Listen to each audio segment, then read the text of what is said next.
And welcome to an episode of QI that's all about inventions and discoveries. In fact, anything that's just the job. They say that the greatest of all inventors is accident. With that in mind, let's meet the tremendously timely Jason Manford. The consistently coincidental Jeremy Clarkson. The stupefyingly serendipitous Sandy Toksvig. And an accident waiting to happen, Alan Davies. So, let's hear your Alexander Graham Bells. Jason goes. Jeremy goes. Is it going to be a car horn? Surprising. Sandy goes. How about something trim? Yeah. Yes. And Alan goes.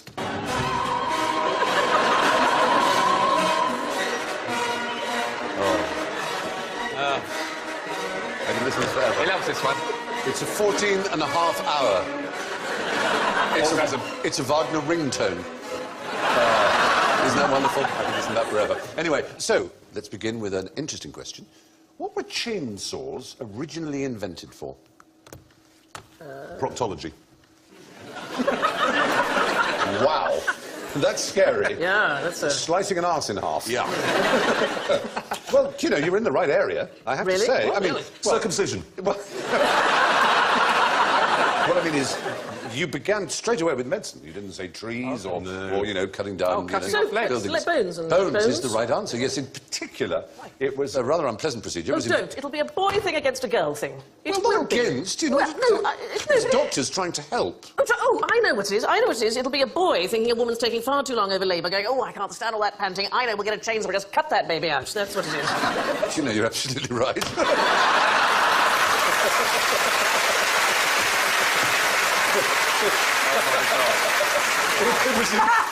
It was in 1783. That's no excuse. It was two Scots doctors called John Aitken and James Jaffrey, and it was called a symphysiotomy, and it was a procedure to widen the pelvis if the baby's head was too large to pass through. Oh, can you hear the high tone of all those sighs? I like about this picture. It's a bit eye-watering. It's a ladies' ward, so of course there is some baking going on. Yes. Oh, that's right. Cake display cakes. I tell you Buns in the oven, Stephen. You see what I did? In the oven. I didn't really, darling. I'm afraid they did. When I say chainsaw, it was literally a chain. It was like a watch chain, in fact. Right. It was like an up and Full down. lumberjack giving it. It's a boy! They hadn't yet invented the internal combustion engine. And caesarean sections. Caesarean sections have replaced the same idea. That yes, quite, exactly. It's a bit of a relief. A caesarean section, I think. Sawing the pelvic bone in half is not as easy as maybe just a small incision. And... But is there I not know, like... you'd have thought they would have Pop made out out the sunroof. But this was before antiseptic. It was before antiseptic surgery, and of course it was before any kind of anaesthetic. They're not a meeting. You know what I mean? There's not a meeting where someone goes, I've got it. And they go, what? They go, chainsaw, innit? Well, they looked at a watch chain and they said, you know, if we could sort of ease away the bone like that, rather than using a saw. I know, everyone's wincing. Can we got another question that isn't about that? Would it heal? Presumably not very well. Well, they then went on to use the same thing. For example, if someone had a bit of diseased bone, they would do the same thing. They would sort of tick it in, they'd go up and down like that, and then they'd do it lower down, and the two bits would fuse together and have a stiff arm. But it would get rid of the diseased bone. It was called an osteotome. It eventually became like a chainsaw. You can see one here. That is more like a chainsaw. Pretty unpleasant. You don't want that coming at you. You really don't. No. You really, really don't. I remember my wife had a baby, I remember it well. And, yeah, it's a grand day. It's a grand day. But when she had a baby, and there's a point where you go in to see the fella who's going to sort it out on the day. That's him, yeah. He's got an official title. And you go in to see him, and as the husband, he says, right, you sit there on a chair, and then he pulls the curtain across. Yes. While him and your wife are in this thing, while he has a little dabble or whatever he's doing. It's a bit intimate, isn't it? It's a bit like you go, I've seen it, mate. Do you know what I mean? There's nothing... This is why we're here. Well, you don't look when that happens, though, do you, at the moment of conception? Do you actually have a look? You're looking into... Surely. Sorry. Stephen doesn't need to know, Jason. He doesn't need to know. You're gazing lovingly into her eyes. Gazing lovingly at the Born Identity, which is still on the television. As you reach for your drink. What do you think, darling, that he's got a periscope at the moment? I'm sorry. I don't know why you and I are having this conversation.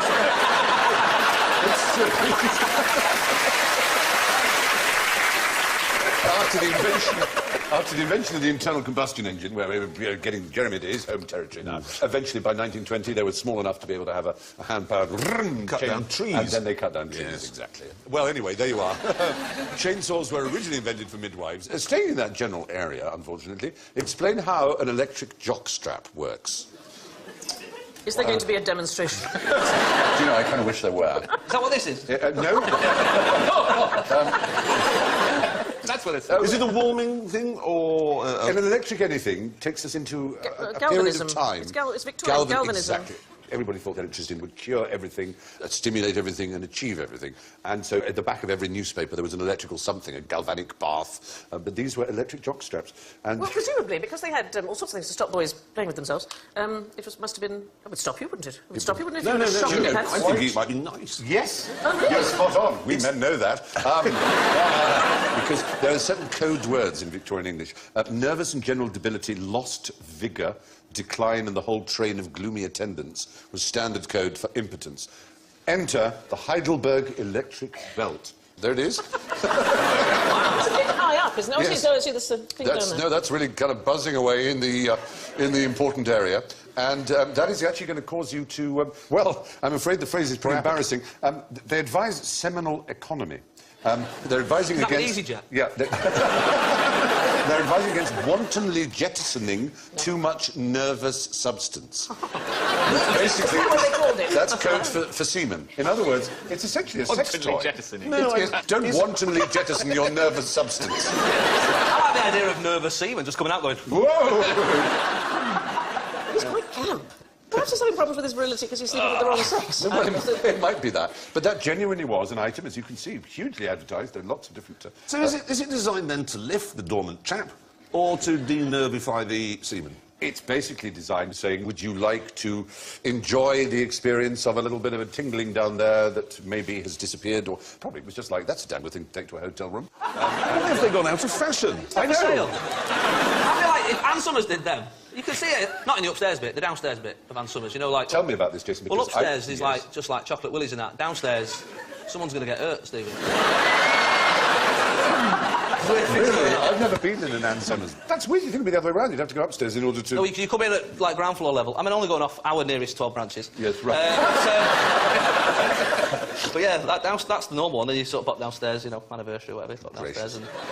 But the other thing about that is you've got 10 days free trial. Wow. I don't know if you can see it. It is What actually... if you send it back and it goes to somebody else? That's what I'm worried about with the free trial. I know, exactly. You're know, using a cheap, used one. Yeah. It is going to get much more acceptable and decent, this programme, I promise you, as we move along. So, anyway, what was your great-grandmother doing down the back of the sofa? Was she a borrower? Was she a borrower? No. I come from a particularly small family, and we lost many various things. I had an aunt went through a cane chair. We never saw her again. Was she dead and been cremated when you built it? What was happening around the time of one's great-grandmother? What sort of... They were using the elderly to stuff sofas. About 100 years ago, families began to do a thing in order to register their lives and formalise their existences after Photographs. weddings. So photographs, so exactly. Victorian... And particularly their babies. They like to have their babies photographed. But exposure times are quite long. And how do you keep a baby still? Oh, I've seen this. This is this weird thing... Heroin. There's loads of pictures. And they've got, like, sheets over their head. Yes. They're sort of holding the child in place. Exactly. They're called hidden mother photographs. They're And terrifying. There's a website of them. Yes. And they're terrifying. Yes. It's horrible. It's like a woman in a burqa. That's horrible. There's the mother pretending to be a sofa or an item of furniture, keeping her baby quiet and still enough for the exposure time of the photograph. We've got another one where the mother looks a bit like a carpet. I mean, it's really... I know, it's a young girl. There is a whole class yeah. of these. And they're called... You would definitely get the points of having known about them. It's They're terrifying. peculiar. There's hundreds of... And they're all sinister. Like, you've gone... Rather than just let the kid stand by itself, you've gone, go stand with that ghost. Yes. Well, you know, it's weird. Well, the mother will be talking to the child, saying, Yes. that's all right, darling, sit still. The chair's talking! Lie on the sofa. We have for you probably the first ever photograph of a human being, which is rather exciting. It's from the 1840s, and it's by Louis Daguerre himself. He took a photograph in those days, very long exposure, and all the people who were there would have moved through as a blur, you wouldn't have seen. But there is a boot boy with a customer with his leg up, as it were, and you can see that, and we can probably circle it for you and give you a little bit of a... And that is the first human being, or pair of human beings, ever photographed. It's rather wonderful, isn't it? How long does it take doing them shoes, then? Yeah, I know, it's surprising. It was a 10-minute exposure, in fact, a 10-minute exposure. It was in 1838. That's how long ago it was. And we have a photograph for you, and you have to identify who the person is in the photograph. Who's that? Is that Bruce Forsyth? It's not Bruce Forsyth. In the early years. It's quite surprising. It's someone you would not imagine there would be a photograph of. OK. Can you give us a country? Is He's British. Is he British? He was Prime Minister of the United Kingdom. But he was from an Irish family. Actually, the Duke of Wellington. Wow. Yeah, the victor of Waterloo. As an old man. He looks surprisingly benign, considering his reputation. But isn't it amazing? There is a photograph of the Duke of Wellington. Idea. Yeah, it's rather fabulous. That's just a great picture. It is actually a lovely picture. It is. Yeah. Anyway, so let's move on to something very, very different. Name something interesting you can do with a slinky. Well, it's Well, you can't untangle it. That's certainly... Oh, God, I got through so many as a It child. It was so is the upsetting. most... It was Wasn't the most... You go Oh. to the top of the stairs and you look at this, it's... Oh, no! And then that would be it in your toilet. We've given you some stairs. In fact, you can take your stairs and your slinky out and Oh, well, demonstrate. there's There just- may be young people in the audience. You're going to love The this. excitement. You could This attach is it on to your... going back. Look at that! Yay! The best thing.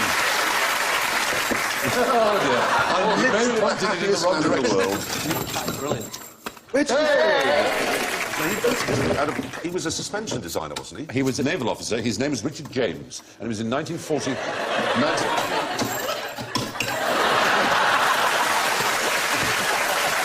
It's called the Allen effect. Just... No. You don't do it like that. You lift the top. Somebody go and get him a rally top. How can you not work a slinky? How can you not do that? Yeah!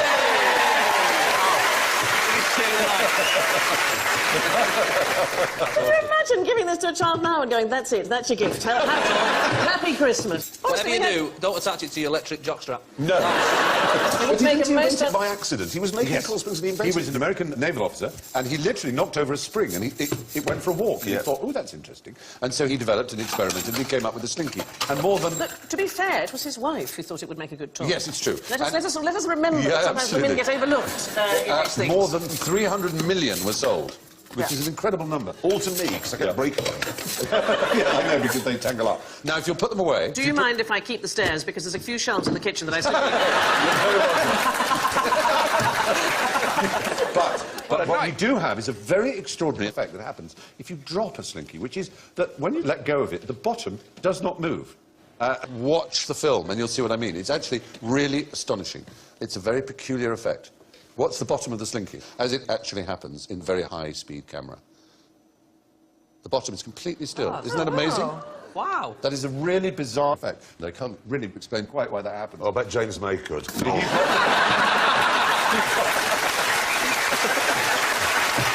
No, you see the thing is... Oh, God.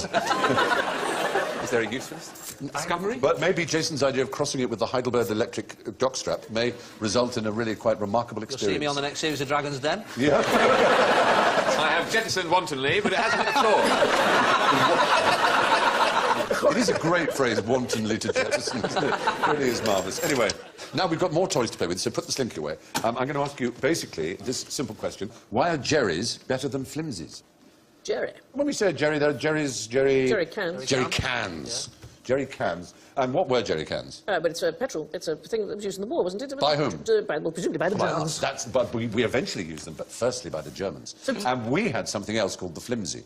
And unfortunately, the flimsy was absolutely cack. They only won the war by taking all their ideas. Yeah, on the left is a jerry can, and there on the right is a flimsy. And General Auchinleck, who was the predecessor of Montgomery in the 8th Army, actually said this about the flimsy. He said the flimsy in ill-constructed containers for carrying fuel, he said, leaked 30% of its fuel between base and consumer, with huge consequences in lost lives, battles and shipping. So British soldiers basically spent their life trying to steal the jerry can, to the extent the Germans started booby-trapping them because they knew that the British wanted to steal them, because they were the most desirable object. The jerry can, I have 2 of them for you. They are absolutely astonishing. incredible inventions. Basically, they're a single weld like this. They have this fabulous cap. They have an inner lining, which means they can carry water or petrol.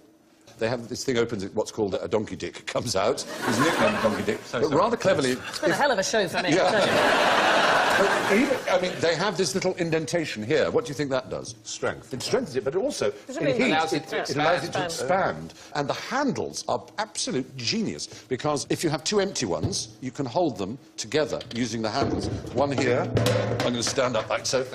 You simply hold them like that using that. But also, when you're holding it, you hand it to someone else, there's a handle. You simply take it like that. And they are... Getting the donkey's dick out now, almost sir. perfect. You won't be able to, it's really, really stiff. It's amazing. Real talent. How do I do it? I don't know how you do it. It's amazing. But it is genuinely love one of the most brilliant designs ever made. It's never been They improved. still lost. They still did lose. One of the reasons they lost is that by the end of the war, we produced 21 million of the jerry cans. And I will quote President Roosevelt, who said, without these cans, it would have been impossible for our armies to cut their way across France at a lightning pace, which exceeded even the German blitzkrieg of 1940. So basically, we won the war by stealing the Germans' jerry can, because the movement of vehicles, and therefore of petrol, is absolutely essential in war. So is that where the word flimsies come from, that? No, flimsy existed as a word. Oh, They were okay. called flimsies because they were just so shite. Oh, I see, right. Were just square metal boxes that rotted and leaked and were useless. Okay. And these designs were, I mean, almost every aspect of them was quite... And not only that, they floated, which the British ones didn't do. So the Germans could drop them at sea or on rivers. I mean, they were kind of the iPod of the day. They were just the most perfect design imaginable. On the other hand, what's the least promising invention in history? Something that people thought wasn't going to be... Yeah, least welcomed and then turned out to be most successful. It wasn't the energy-saving light bulb, because that's an invention that for me. Yeah, but that's been forced upon us. And it's Yeah, the worst invention. it's not- It's like, I need this room to be light in about an hour. I leave them on 24 hours a day so that I can read a book when I go to bed at night. This was invented by a man called Sylvan Goldberg, but you wouldn't think of it as an invention, and yet I suppose it is, and it's the shopping trolley.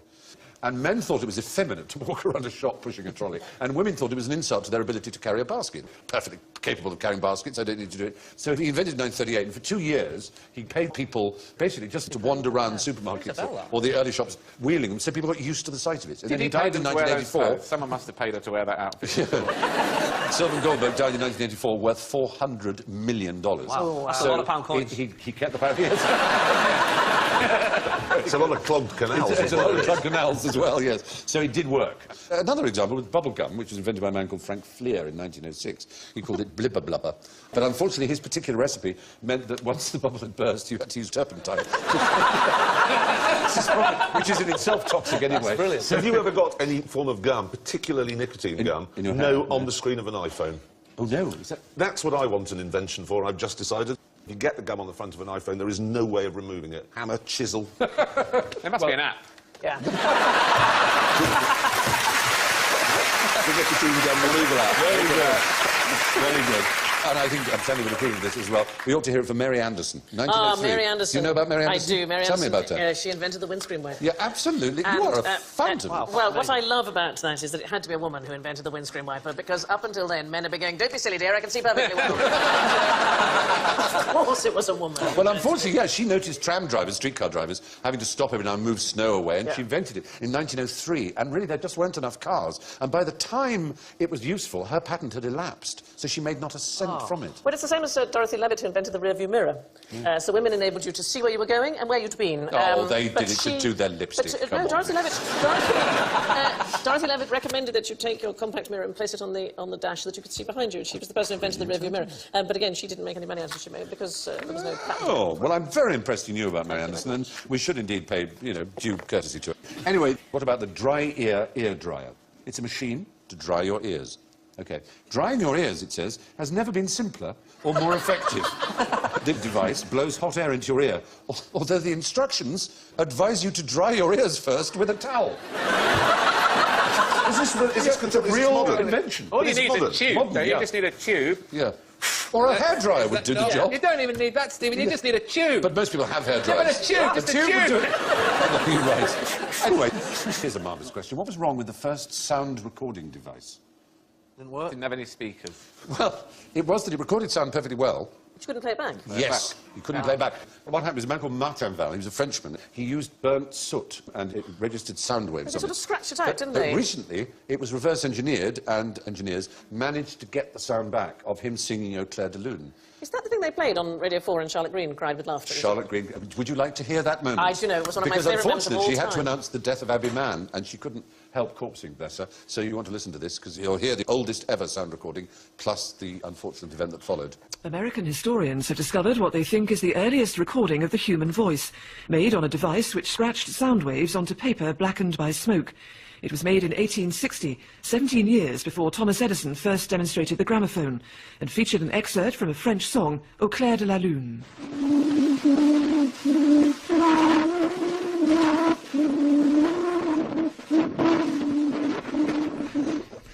The award-winning screenwriter Abbey Mann has died at the age of 80. He won an Academy Award in 1961 for Judgment at Nuremberg.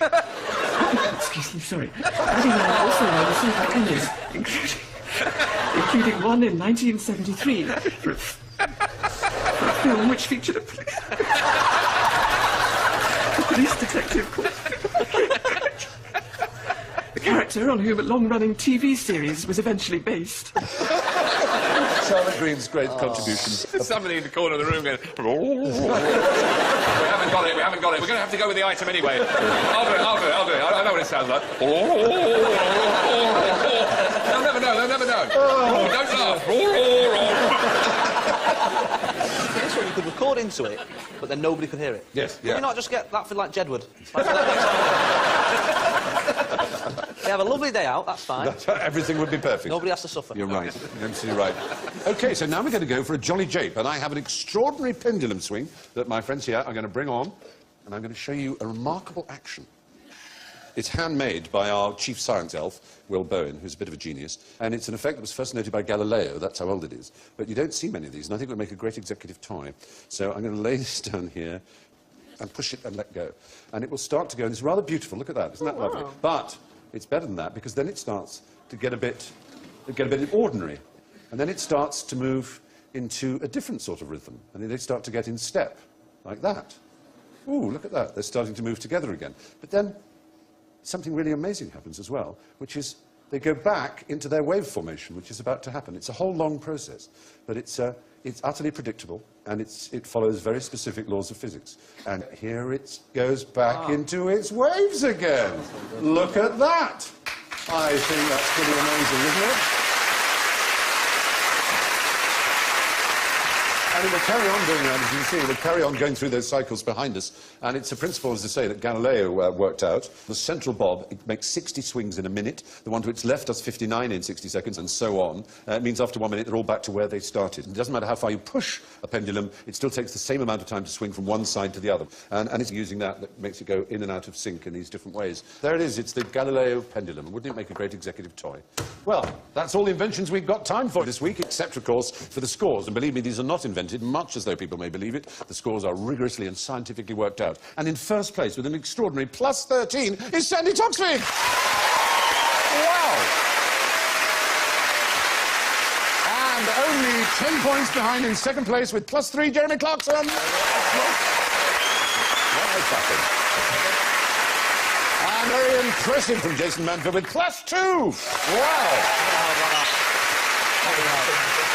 I'm afraid the smallest swing of the pendulum, minus 8, Alan Davis.